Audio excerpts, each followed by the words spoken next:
Hello పిల్లలు, పదండి పదండి, ఈరోజు కథ ఏంటో తెలుసుకుందాం.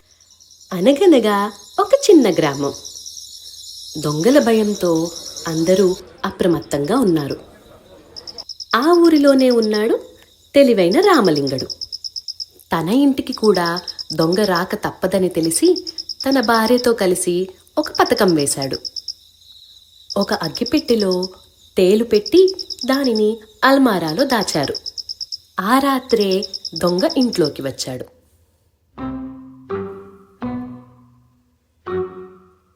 అది గమనించిన రామలింగడు భార్యతో ఇలా అన్నాడు, "ఆ విలువైన ఉంగరం ఎక్కడ పెట్టావు?" "అగ్గెపెట్టిలో పెట్టి అల్మారాలో ఉంచాను" అని భార్య చెప్పింది. ఇదంతా విన్న దొంగ అల్మారాలో నుంచి అగ్గిపెట్టె తీసుకుని తెరిచాడు. ఉంగరం కోసం వేలు పెట్టగానే తేలు కుట్టేసింది. నొప్పితో దొంగ విలవిలలాడిపోయి చప్పుడు కాకుండా అక్కడి నుంచి పారిపోయాడు. అన్నీ చూసిన రామలింగడు భార్యతో, "మన ఉంగరం దొంగకు బాగానే పాఠం నేర్పిందిలే" అన్నాడు. అప్పటి నుంచి దొంగ ఆ ఇంటి వైపు తిరిగి రాలేదు. అనగనగా పచ్చని అడవిలో ఒక పొగరబోతు ఏనుగు తాను అందరికన్నా బలవంతుడని భావిస్తూ ఉండేది.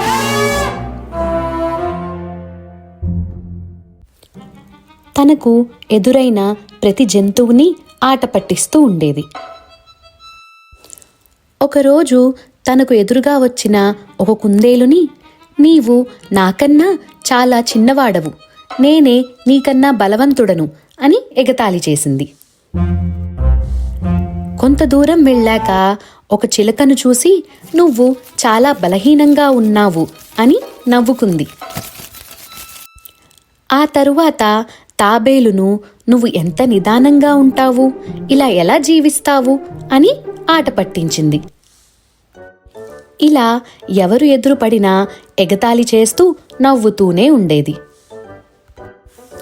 ఒకరోజు ఒక చిట్టి చీమ ఏనుగుకు ఎదురుపడి, "నువ్వు చేస్తున్నది చాలా తప్పు" అని ఏనుగును మందలించింది. ఇదంతా ఏమాత్రం తలకెక్కించుకోని ఏనుగు తనకు ఎదురుగా ఉన్న కోతిని ఆట పట్టించడం మొదలుపెట్టింది.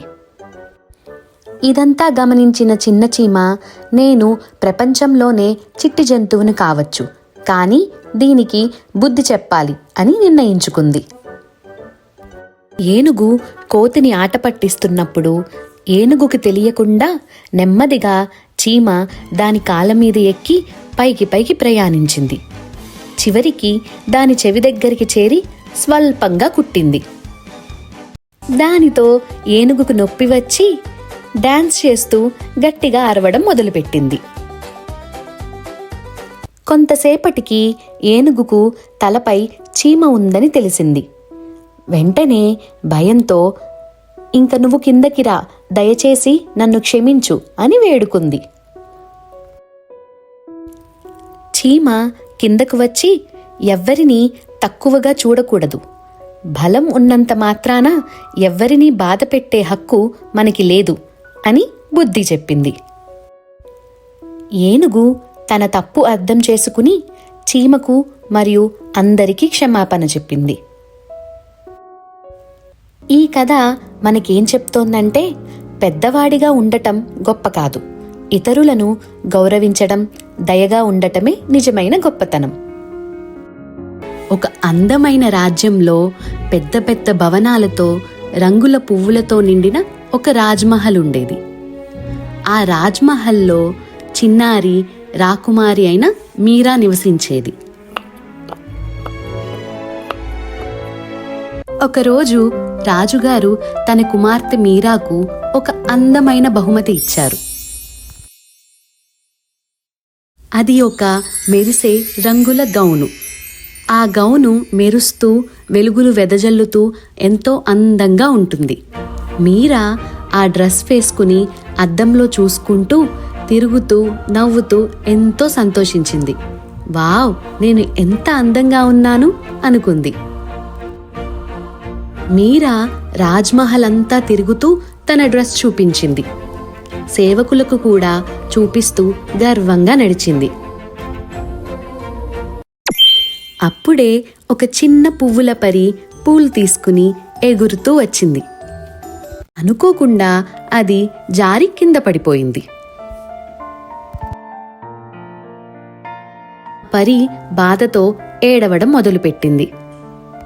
మీరా ఆ పరి వైపు చూసినా ఏ సహాయం చేయకుండా ముందుకు నడుచుకుంటూ వెళ్ళిపోయింది. ఆమె ఇంకా తన డ్రెస్ గురించే ఆలోచిస్తూ ఉంది. ఇది చూసిన రాజుగారు చాలా బాధపడ్డారు. కానీ మీరాను ఏమీ అనలేదు.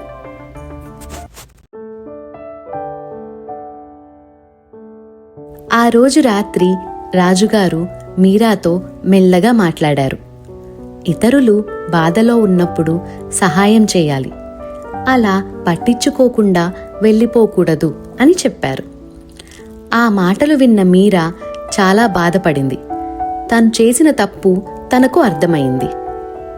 మరుసటి రోజు ఉదయం మీరా పరీ దగ్గరకు వెళ్ళి నన్ను క్షమించు అంటూ ప్రేమగా అడిగింది. పరీ కూడా వెంటనే మీరాను క్షమించింది.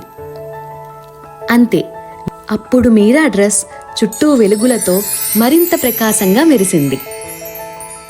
రాజుగారు, పరీ, మీరా అందరూ సంతోషంగా నవ్వారు. అలా మీరా ఒక మంచి పాఠం నేర్చుకుంది.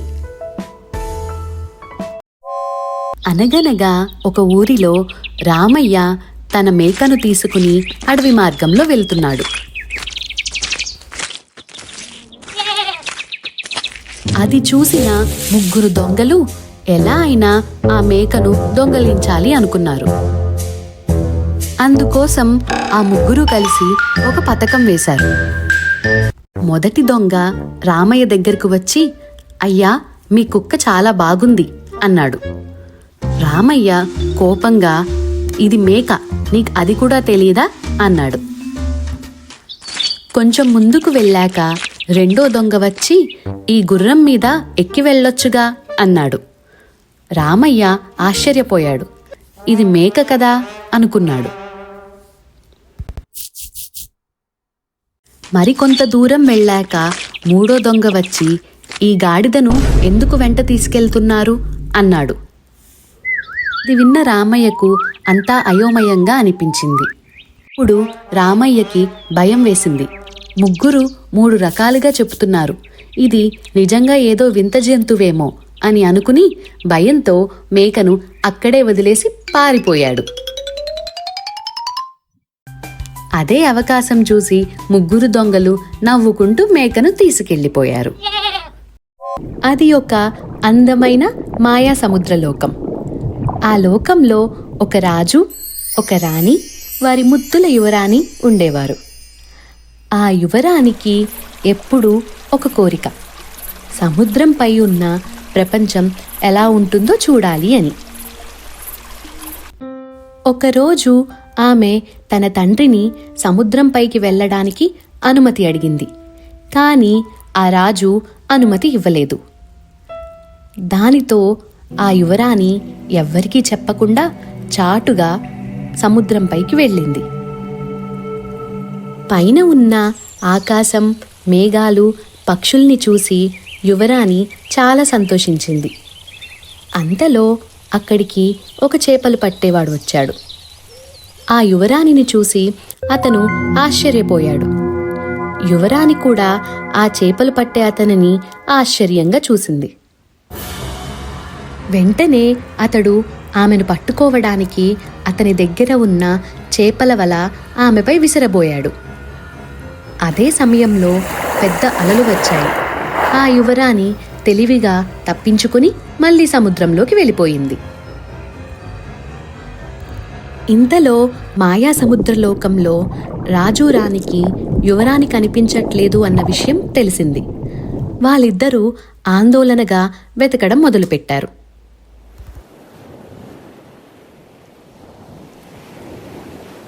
చివరికి యువరాణి రాజు రాణి దగ్గరికి సురక్షితంగా చేరుతుంది.